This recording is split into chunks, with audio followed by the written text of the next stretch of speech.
All financial support for this podcast comes from my patrons on patreon.com. If you'd like to join in with the patrons, please check out patreon.com/DarwinGrosse. That's DarwinGrosse. Now enjoy the podcast. Okay, today I have the great opportunity to speak to somebody whose work I enjoy, who is actually very influential not only to me, but to a number of my coworkers and artistic collaborators. His name's Mark Fell. Incredible body of work, incredible history of writing. If you go to his website, you'll find all kinds of previous interviews and writings there, but also just some amazing music. And so with no further ado, let's say hello to Mark. Hey, Mark, how's it going? Hello, Darwin. I'm good, thanks. How are you? All right. I want to thank you for taking the time out of your schedule to have this chat. This is really cool. It's really pretty special for me. I appreciate it. But it's always nice to escape from work. So if someone wants to do an interview, I'm usually like saying, yeah, definitely. Can we do it now? I agree completely. That's a great point. So why don't we start off by having you tell people a little bit about what you're currently working on? So I'm currently doing a whole bunch of stuff. What am I doing? So right now, the thing that's occupying my mind is actually not mind. I'm not supposed to say mind. People think I don't like the idea of a mind. But what is occupying me is I'm doing some commissions for a kind of small ensemble from Oxford and London. So I'm working with a bunch of acoustic performers. Like yesterday, I was in a studio with a pianist, and I don't know anything about what pianos can really do, even though I like a lot of piano music. So I had like full-on imposter syndrome with this pianist trying to work out what to do. So that's what's been happening. But I've just also finished a book, which is coming out on Urbanomic it went to the printer today, actually. So I guess we'll have copies back maybe in a month or 6 weeks. So that's been a lot of work over lockdown. It's called, sounds like I'm plugging it. I'm not plugging it. No, please. I mean, I'm curious now. I didn't know that this was on the horizon. It's called Structure and Synthesis, the Anatomy of Practice. And it's basically a bunch of collected writings and some new stuff on the subject of the things that interest me are like kind of the relationship between aesthetics and technology and ideology. So it's kind of a bunch of philosophical writings and rants about that, basically. That's really interesting. Is it all your work, or is it a collection of many people? It's all my stuff. Wow. So kind of like, yeah, but it's kind of like a mishmash of different things. Like I didn't want to make it into too much of a sort of linear tract, like here are these arguments and this is where it leads to. It's more like a kind of sort of crisscrossing of statements and things and drawings and diagrams and stuff. Yeah. And it turned out to be a big piece of work. Like I said to Robin, that the publisher, let's aim for about 200 pages, and it's ended up being 400 pages. Oh my goodness. Wow. So it's quite a big piece of work. How long did it take you to put that together? About a year, I think. I'd say about a year. Like the deadline, Robin wanted it off me last December, so December 2020, and I only just finished it.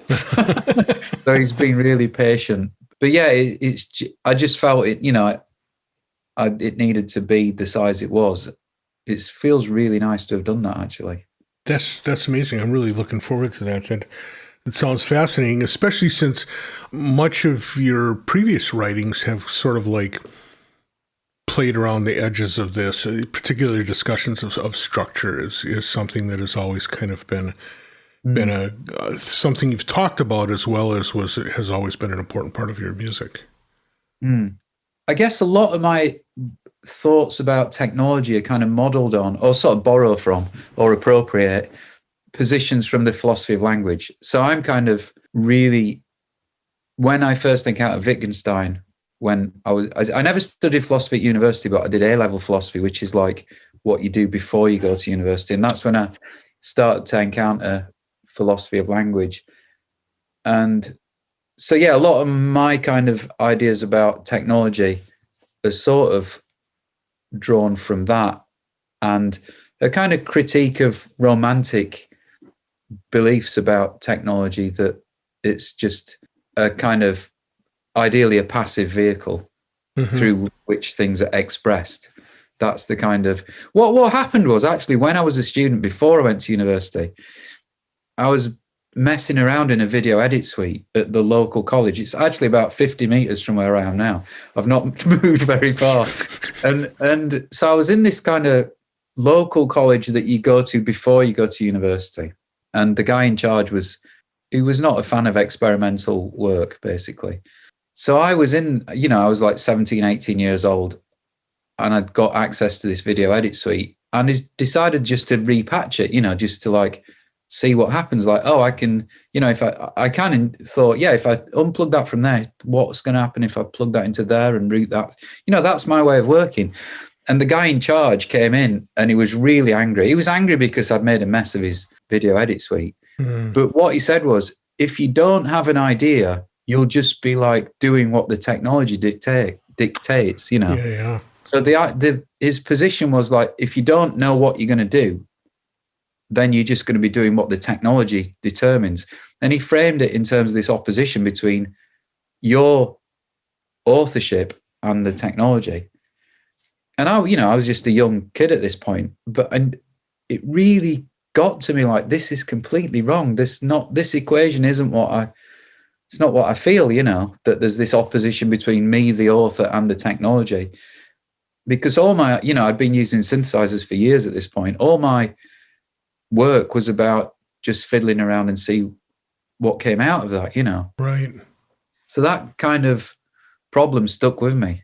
Yeah, it's funny because I see where this person was coming from, because having, I spent some time teaching in an art school, and one of the things that was really kind of depressing was when people like wanted to do something, so they would start off in Photoshop by dropping down the filters list and seeing what there was, Yeah. But in a way, it's you're making a great point, which is that there's a practice there to be had, which is doing that exploration and figuring out what speaks to you, and that becoming that also being an artistic expression. Yeah. I mean, I take your point about the Photoshop filters, but like, if I'm honest, when I first got Photoshop, that's what I was doing. Right. Oh, it's like, whoa, yeah, right. Like more solarization, and let's solarize the solarization, and let's embossing. Oh no, emboss the other way. yeah, let's emboss the emboss, and you do it, and then everybody does it. Right. And then you think, yeah, well, but that's not a problem. For me, that's not a problem of the technology. That's a problem about over familiarity, of like, it becomes too, saturated in that kind of stuff. Right. Boy, we kind of jumped off track, because I did want to find out, are you working on any musical stuff right now? Yeah, so the stuff with the ensemble I'm doing right now, right. I'm also maybe 2 years ago, I went to Buenos Aires and did a thing with a percussion ensemble there that I kind of resulted in a performance, but I didn't really like the recording of the performance. So I got the ensemble to go back in the studio and record all the bits. So I'm trying to edit that. I'm also working on a new electronic record, which I guess you heard the sad news that Peter Rayberg died. Yeah. About a month ago. So I was like working on a new album for Editions Mego, which was, again, I'd said to Peter I'd deliver it in February, and I was late with that. So that's something I've been doing. Yeah, I've got a whole bunch of stuff. I've always got like a million things. Right. Well, and then the other thing is, recently I did an interview with you. You had been working on some collaborative stuff. You and Ryan Trainer, your son, have been working together on some performance systems using Macs, and especially using like remote connectivity between players and between playing groups. Is that still in action for you? Yeah, so what we did, that came about because we'd gone into lockdown and Right. all these festivals were like, oh, can you do some streaming stuff? And I really got really super bored of the whole streaming paradigm.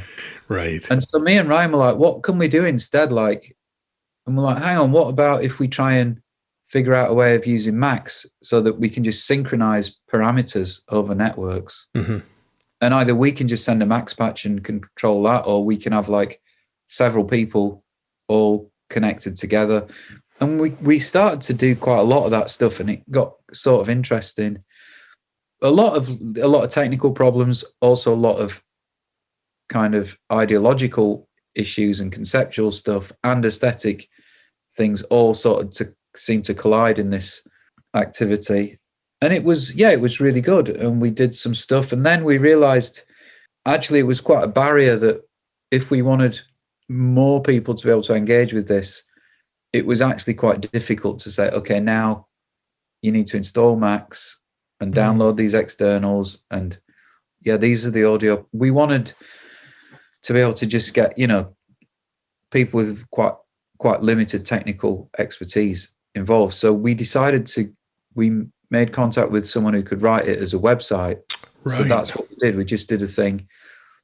The first thing went live maybe a few weeks ago, which is kind of quite a basic grid-like step sequencer type thing with some algorithmic controls. And that's been really popular, actually. We were really surprised by the amount of people that just visited it and used it. So yeah, that's been quite an interest. We want to do more of that. That was the first one, the kind of quite simple grid-like sequencer, but we want to do more things like that. But it's a case of getting money to do it. Sure, right. Because we can't program it ourselves, so we have to pay the programmer. And actually, I put a funding application into the Arts Council in Britain. So we were asking for like £15,000, which is not a lot of money. That was to pay my fee, Ryan's fee, the programmer, but also to do lots of outreach type work. Right. So actually, my fee was going to be something like £2,000. It was going to be like a hell of a lot of work, and we as artists weren't going to get paid much. And it was a really strong application, and it got rejected. And the thing on the rejection, it said that what we'd like to hear more of is the artistic vision behind this project rather than what is technically capable of. And again, it got rejected on the basis that they assumed because we were using technology, it was just about technology. Just a technological demo, right? Yeah. And where was the artistic vision? Yeah. And well, actually, I don't really have an artistic vision because I don't work like that. I fiddle around with technology and see what comes of it. Drives it all, Right. And also, why should I could use that language to sell the project to these people. I could start to talk about my glorious artistic vision is that I want to communicate, but why should I? It's almost like I felt like replying and saying, it's almost like you've asked me to say, how does your project enhance the glory of God? You know what I mean? Like this hopelessly metaphysical language about artistic vision. We're shooting right back into the 1600s, right? Yeah. Like how does it glorify the word of God? Right. How does it transcend? How do you become one with the angels in the production of this work? You know what I mean? It's just this stupid metaphysical language that just is about barriers. That's what it's about. It's about people being gatekeepers and their values determining who gets the cash. And we're working with the audiences that we're dealing with, like my background, are working class kids who aren't particularly engaged with that kind of world, and it would have connected with those kids. Right. So yeah, I was just like, I don't even want to resubmit this application. Yeah, that's pretty frustrating, right? Yeah, and I've had it a long, anyway.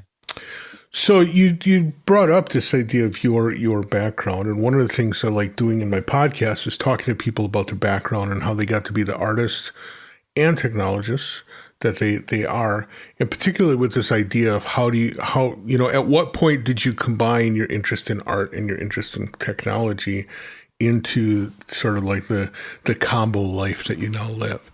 Yeah. And I'm wondering what your story looks like. Well, they were never not combined.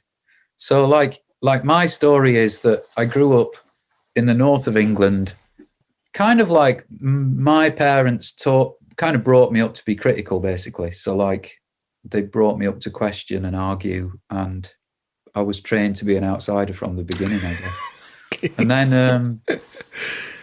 And then the 80s happened. So like I was a young teenager, like 13 at the beginning of the 80s, and in Britain in the north of England it was a terrible place to be, because we'd got this horrible political leader called Margaret Thatcher who just decided yes, right. It was not a nice place to be. You know, society was falling to bits. Everyone seemed to be unemployed. For me, it was like, okay, I've been brought up to have these values about community and about greed, about the world not being about greed, basically. And then it seemed to me that the world was turning into that. And, you know, there was this famous miners' strike, I don't know if you've heard of, called the Battle of Orgreave, was the kind of sort of like climax to it all. Mm-hmm. And that happened. I lived in the village next to where that happened. Oh, so okay. It was a time of big political sort of turmoil, and I came across weird electronic music, like things like Throbbing Gristle, Cabaret Voltaire, stuff like this, and that was an alternative world for me, you know. So we're talking like 1980, 81-ish. I got a synthesizer from the next door neighbour who'd got he was a technician in the university, and he got a synthesizer, he let me borrow it, and it was like, this is amazing. So that was the starting point for me. And then I got a computer. I think it was a Commodore 64 computer. I don't know did you have those in America? Oh, you bet we did. Sure enough. Yeah. And then, you know, I did computer science at school. So I got, you know, I learned how to do, we had an old Apple, can't remember what it was, Apple computer. I learned basic programming on that. You know, the first things I would do was like, okay, let's make it do loads of flashy colors and stuff. And so my interest in making art and my interest in technology were always part of the same. Always mashed together, yeah. Yeah, I was like, you know, at school I was on the nerd spectrum sort of, but I was equally, you know, I was an angry kid. Angry nerd. I was the angry nerd. And yeah, it just, that kind of activity of using synthesizers and bits of computers and stuff to do stuff was what I wanted to do. Yeah, interesting. What was the point at which you went from kind of like being in technology and doing cool stuff with that, or fun stuff for you, and into saying, well, no, I'm going to be serious about this, you know, and I put that in air quotes in a way, because I know that that's always a continuum, but at some point you, at least like in my experience, I'll talk about my experience. There was a point where I was like interested in technology, even deep into it. I also had this background in music, but then all of a sudden, you know, I found this, and I started getting kind of obsessive about it, right? Did something like that happen for you, or was it, or was it a different take? Yeah, I mean, what happened was that I got sort of obsessed by the potential of things, and that it stopped being fun, basically.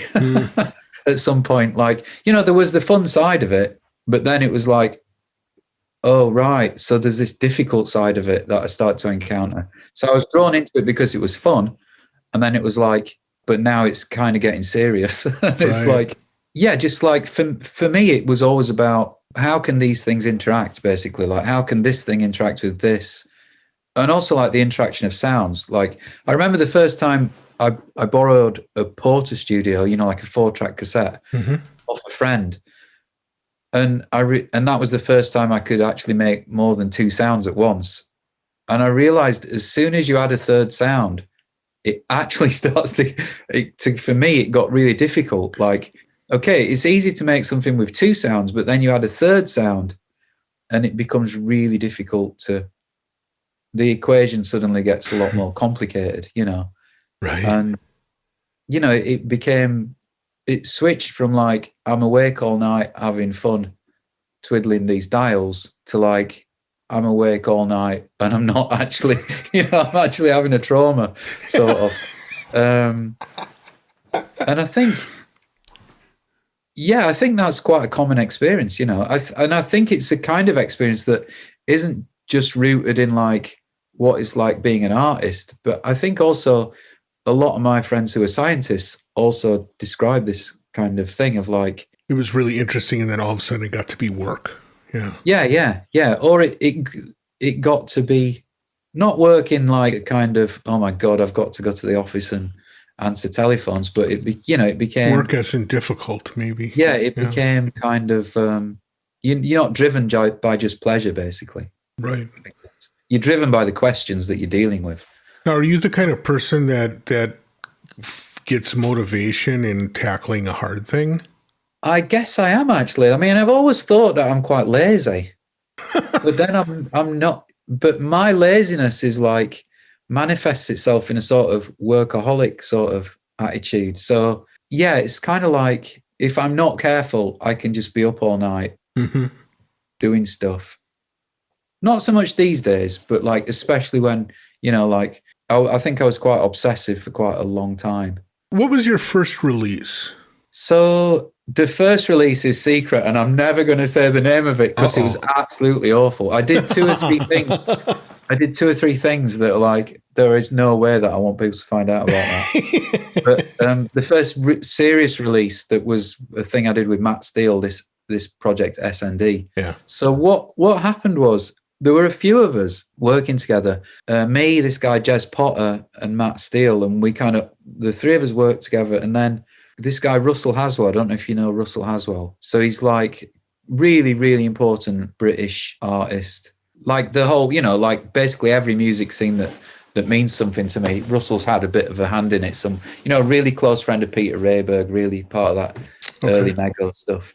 So Russell got in touch with Jez, the guy that me and Matt were working with, and said, I want you to do a release for my label, but I don't want any of this kind of like mellow chords and stuff on it. And so Jez said to me, oh, Mark, Russell's interested in this, but like, we can't really involve Matt in it because Matt's so into these kind of like lush chords and stuff. So I was like, okay, me and you do this project, Jez. And that became a thing called Shirt Tracks, which was released on Russell's label.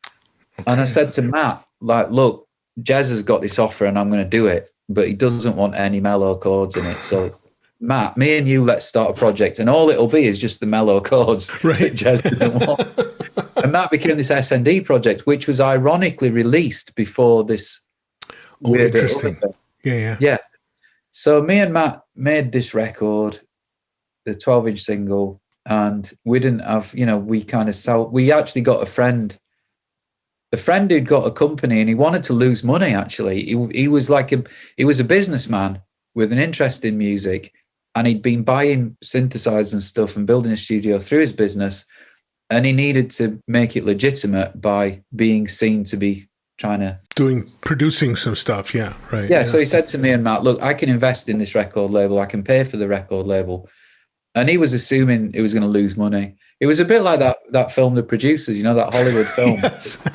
It was a kind of thing. Accidental success. I'm definitely going to lose money with these guys because we thought that. And then, I mean, we didn't actually make any money, but it was a successful release. It sold, and we were really surprised.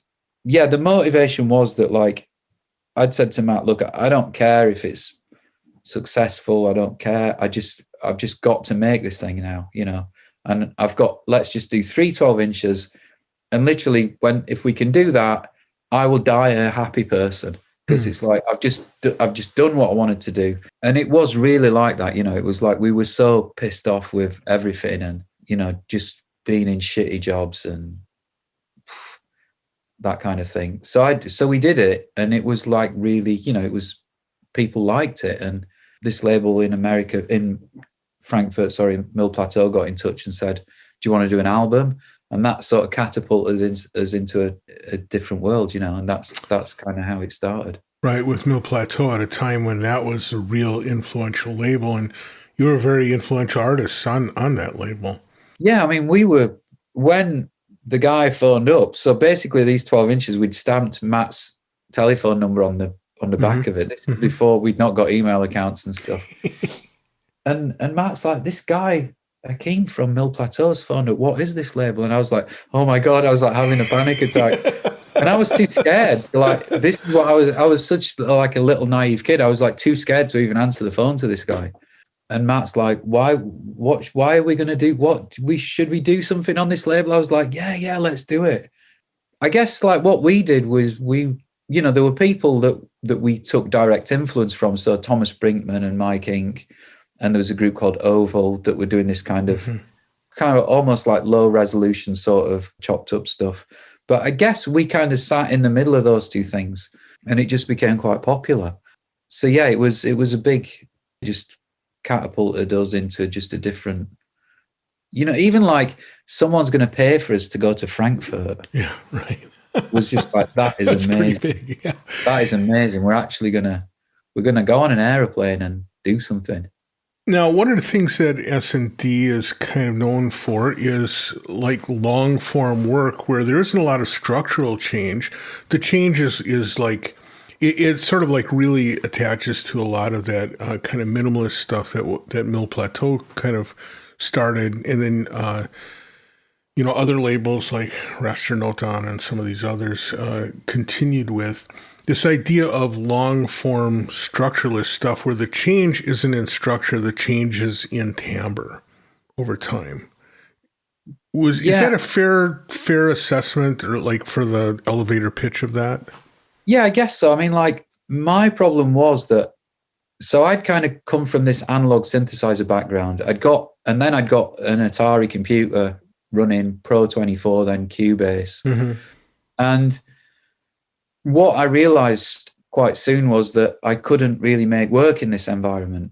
And I didn't realize, for me, it was like, oh yeah, this is the natural progression. You've got a little mono synth and now you get something better. You're getting an Atari and that's better. And you can throw away your mono synth. And it never really occurred to me at that time that there's just a very different way of working. And that using a timeline puts you in a certain kind of relationship to your materials. It's very different from using a mono synth. I'd be like, yeah, and now we kind of we'll put this bit here and we'll have another layer here, and yeah, we'll have a drop down here, and then we can have like a snare rush here, and it was all these kind of like bad habits of techno that I was like, why is everything sounding so rubbish? Why is it all just sounding not right? And then listening to people like Mike Inc. and Thomas Brinkman and the basic channel stuff, like I think a really important one for me was M4. It's just this kind of quite linear thing that just, it doesn't have the bad habits of like, here's a breakdown and here's a snare roll. And this whole thing of like music is just, we were getting away from this idea that music is a series of layers that kind of came in and out, It was just like, here's one thing and we just let it happen and that's enough. Sure. And that for me was a big kind of really important thing of like, we can forget those habits and just do this. And that's what it was, yeah. Well, and also I would say with that S&D stuff, a lot of it to me, just a minute ago, you said something about like when you started working with this stuff, once you got more than two sounds, there was like a different thing to it. And I would say with the S&D stuff, it's sort of like stripped down to being kind of two sounds, right? Yeah. And so it changes. It had to change your approach to what we typically think of as arrangement, because arrangement isn't that important because you're not having to like do this puzzle piecing thing of making all the bits fit together, right? Yeah, but the concern was, it was about the detail of like, how does this rhythmic stuff and these chords, how do they fit together?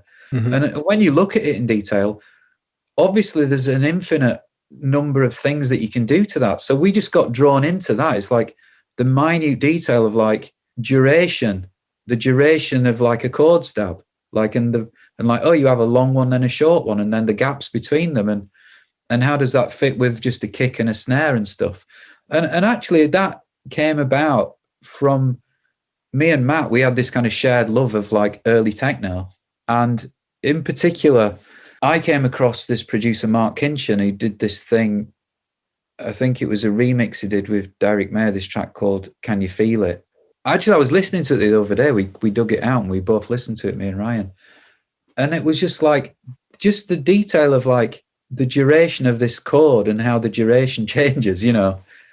And when I first heard this record, I actually got it from like the reduced to clear thing of my local record shop. Mm-hmm. So it was a completely random purchase. And I was like, oh my God, this is, I became obsessed with like how these things interlocked, you know, and how you could re-interlock them and all this kind of stuff. And that's what SND was about. It was like just that real fascination with like, you have this rhythmic stuff and this chord stuff, and you know, we didn't need any chord changes, we didn't need any melody, and it was just like, how do these things lock together? And that was what we were dealing, you know. So we weren't bothered about how does it change over time, and is there a crescendo, and how does it make people feel, and where's the joyous bit. Right, It's right. like, it's just Where's like the riser? yeah, Right, yeah, it's yeah. just like, oh my God, like we're really looking at just like these things of like, we can put the kick in this place compare and then put that there. And you know, it was much more like using something like Lego, but not to make a building, but just to like look at how 3 bricks fit together and what you can do with it. And we just got drawn into that. And you know, I still am. Really, it's like, that's the question that keeps me going, I guess. Yeah, you still are. But one of the things I would say that has happened over the duration is that your relationship with time has gotten to be more and more complex over time. I would say, Yeah.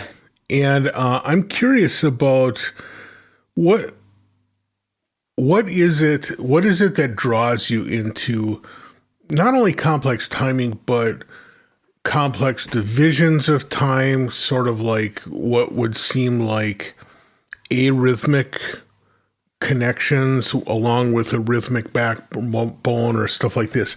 Tell me a little bit about your sense of time and how that expresses it in the music. Because, you know, if you take like some of the early S&D stuff and then you compare it to like the infoldings and diffractions release, right? Very, very different. Sonically, the connection can be made, but timing wise, there's a real difference there. And if you listen to kind of your work over time, you see that progressing over time. And I'm curious, what is that relationship, and what is the thought process in your mind of dealing with rhythm and with time? That's a really difficult question. I know. I mean, I guess I was just, well, I encountered Indian classical music. So like South Indian classical music. Someone said to me, you should really listen to this stuff, Mark. And I was like, well, yeah, you know, I've heard it on the radio and it's kind of nice and whatever. And then I got a record. I think this friend who said you should listen to it gave me some records. And I was like, oh, wow, this is like really amazing. And then I went to a kind of summer solstice event of like all night. So basically it starts at sunset and ends at sunrise. Mm-hmm. And actually it was Ryan's birthday. And he was living in Leeds and there was like this thing. And I was like, Ryan, let's go to this for your birthday. I'd never seen Indian classical music live before. And it was like basically one of those mind-blowing things of like, oh my God, there's like, I just really feel this is the music that I'm into. You know, it's like, it just crikey, this is great. And I've never liked Western classical music. I actually find it almost unlistenable. And that's my problem. I'm not saying it's bad. I've just got a problem with it, that it's like, I can't actually bear listening to most Western classical music. And what I like about Indian classical music is that it's an exploration. For me, I hear this exploration of like the interlocking of rhythms and very basic elements, you know. Also, maybe because I'm not Indian, you know, my relationship to it is like, it's not about my emotional response to it. You know, it's kind of quite dry in that sense, that it's just a kind of, yeah, because it's outside my cultural, or it occupies a different relationship to me in terms of its, you know, its cultural kind of position. I wasn't, you know, I didn't grow up in that culture.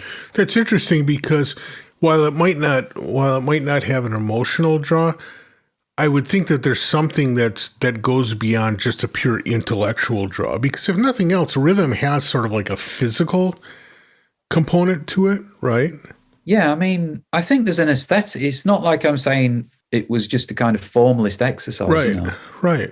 But anyway, it just appealed to. I just felt like, okay, I get this, Uh-huh. And then I went to India and met people and started to learn about Indian the South Indian version of Indian classical music, Carnatic music, and especially about the rhythmic elements, which it's a thing called a tala, which is like a very simple system that produces incredible complexity.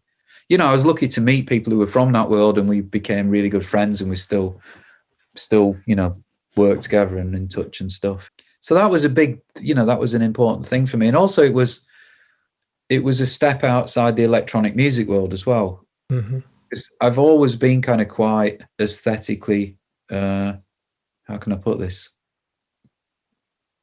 Perhaps too focused. So it's like, I remember when I first got into like North American house music in the early 90s, there was this moment when people stopped it got trendy not to use hand claps, but to use finger snaps instead.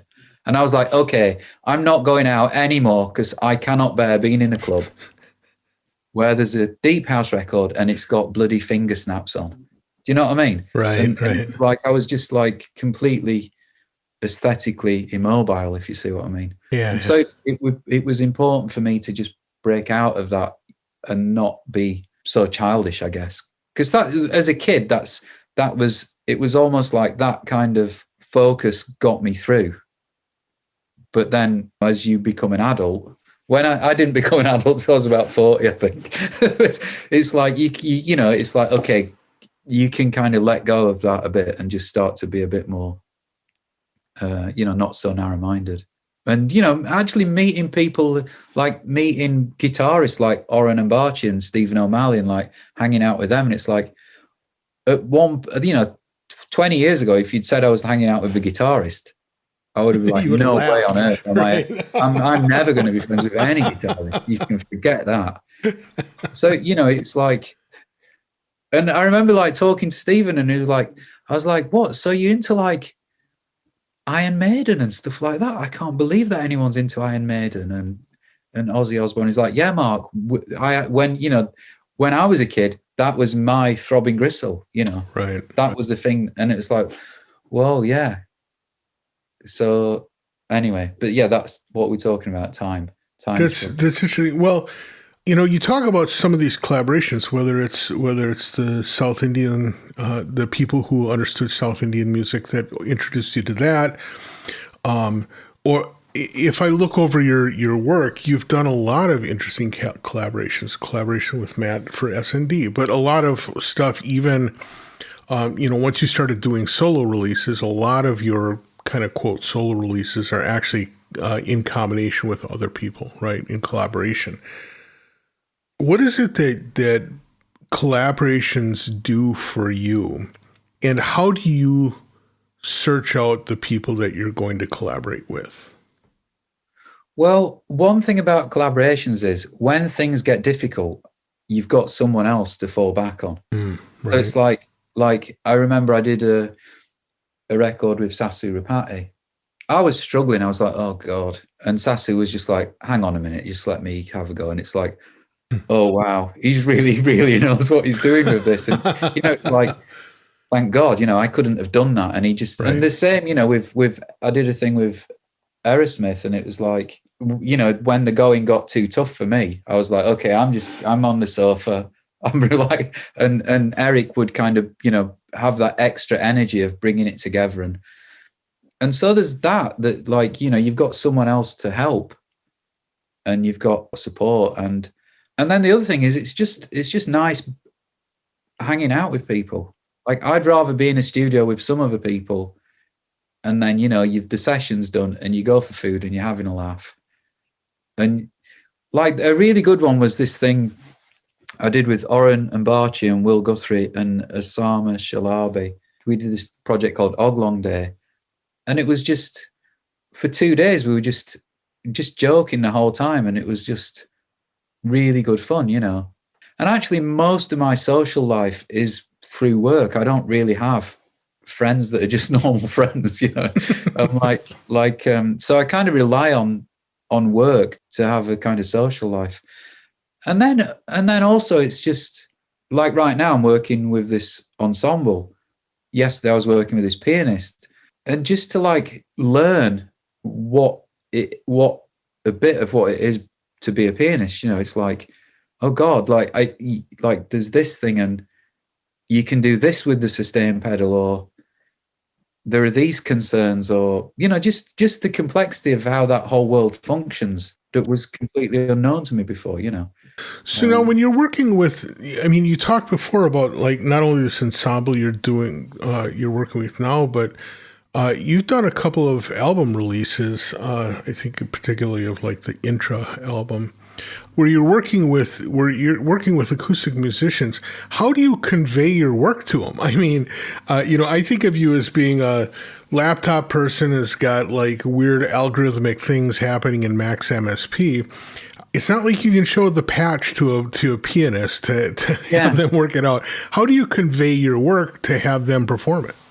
Well, each time I do it, it's different. Like yesterday, the pianist said to me, like, you know, she's brilliant, and this isn't a criticism of her. She was like, I don't really know what we're doing. It's just a bit I'm confused. And I was like, yeah, I am as well. Yeah. I was like, but and then the leader of this ensemble was like, so what we're gonna do? How are we gonna get out of this? And I was like, I don't know. We're just gonna keep doing stuff and see what happens, you know. And so the methodology comes out through the process of the encounter, you know, and then from that comes some work.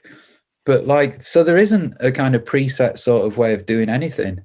And I think that's what appeals to me, that every encounter is new. And even the people with this within this ensemble, so I've worked with 3 of them so far, and we're working individually at this point. Mm-hmm. Each one is completely different, you know. Right.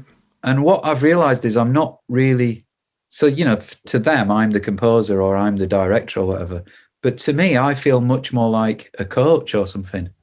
You know, I don't feel like I'm the one controlling everything. I feel like, you know, and surely I have got an authority or something that I can't deny, but it feels to me that I'm much more in a position of like responding to what I'm getting from them, if you see what I mean.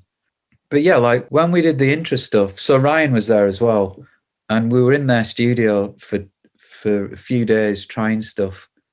I think one important thing for me is to get over the kind of boredom barrier, to get to a place where boredom doesn't count anymore. Do you see what I mean? Like for a lot of performers, like these guys, the percussion guys from Porto, it was like they were a bit sort of surprised by just how little I wanted them to do, if you see what I mean. I see. Right. Okay. It's like we don't have to kind of be constantly aware of the audience might get bored, you know. Like I feel like my job is to get the audience through that boredom threshold into a place where, like, boredom exists because you're constantly trying to entertain people. Do you know what I mean? Yeah, well, it explains your like innate distaste of classical music. Yeah. And obviously there are people within that contemporary classical frame. They're pushing the envelope in that, right? Yeah. Especially like the minimalists of the mid 20th century in New York and stuff were doing that. But yeah, it's like, I think getting to that point where also this is the lesson I learned with SND, that, you know, you don't have to have all these kind of like frilly bits of like, oh, we've got some space, so let's put that in there and let's put that, you know, it is what it is and just deal with it. You know, there are people who don't like that, but I think at some point you kind of cross that threshold of like where boredom isn't a consideration anymore. Because right. I do think, but people just get bored because they're constantly bombarded with things that just are changing all the time, you know. Like right. we want a film like this where every shot lasts 3 seconds and there's dialogue everywhere and there's, you know, and it's like, but let's have things that last a bit longer and let's have some silence in there and some space and just get used to it, you know, just get over it. And then right. I think that's important. When you listen to music for yourself, then what do you listen to? And maybe more important, evenly, where do you listen? I mean, are you a person who listens when you're driving around, or when you wear headphones when you go for a walk? Do you have like a listening room at your house where you sit back and enjoy it, or do you avoid listening to music in general? Different people have different kind of responses to that. I'm really curious. Well, I don't drive. This is, I guess, really unusual for someone in America to find that like there's an adult who doesn't drive. Right. But like I don't drive, and I walk around a hell of a lot. Like we live near the Peak District in the north of England. It's a big national park. Okay. So I'm out there the whole time, and the thought of wearing headphones and listening to music while I'm out there is horrific. Like. There's a weird thing that happens when you're out in somewhere very still and remote, that your whole kind of your sense of hearing sort of changes. You know, you become aware of the silence. And I think even if I went out there with someone, if I took a friend out there and they put headphones on, I'd actually be offended by that. Right. Sure. I'd be like, stop filling it with nonsense. But having said that, I do listen to music loads. And so, you know, a really brilliant radio station, NTS. Do you know this London-based I don't, no. NTS? So we tend to have NTS on the whole time. Is that NTS or NT? So that's on quite a lot in our house. And that's a really great way of encountering new music, because basically the people that present the shows are just like, you know, I'm the kind of jazz freak or whatever, or and it's just really great to actually this guy, Greg Davis. Do you know Greg Davis is? I know him. Yes, I haven't met him. Yeah, he did with someone else did a show, an Indian classical music show, and we listened to that a hell of a lot. Oh, interesting. And then, because I'm caring for my elderly parents and my mum's got dementia, music's a really important thing for her. So we tend to listen to a lot of. She loves dub reggae. Oh, interesting. Kind of like quite unusual, I guess. So we listen to a lot of Lee Scratch Perry. Well, congratulations, because all the elderly parents that I care for, all they want to listen to is freaking Fox News. So good on you for having a good taste profile there. I think I've got unusual parents. Like they're very working class from extremely poor backgrounds, grew up with nothing. But I don't know what it was, but like I think somehow before I was born, they kind of, you know, they're not kind of hippies or anything. They just kind of have, I think they just have this alternative set of values that came from somewhere.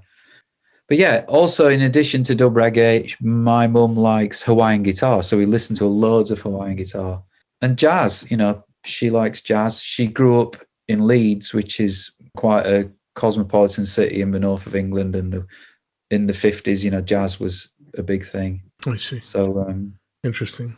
So yeah, we listen to a lot of music in this house, and we also play a lot of music.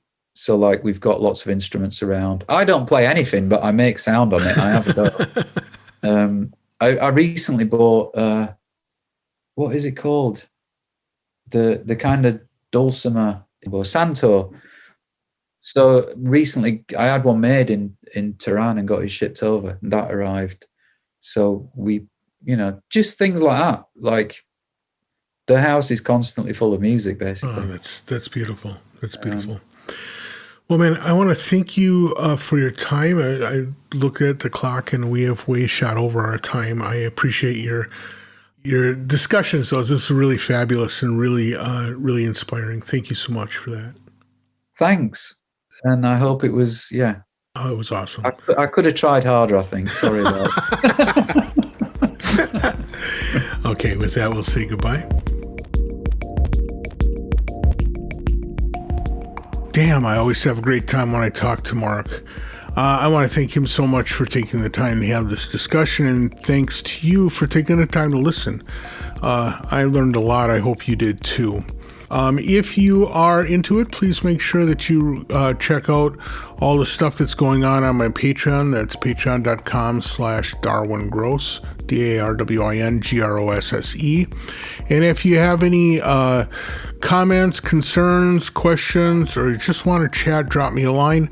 It's ddg@cycling74.com, darwin.gross@gmail.com, or ddg@20objects.com. Thanks a lot for listening, and we'll catch you next time around. Bye.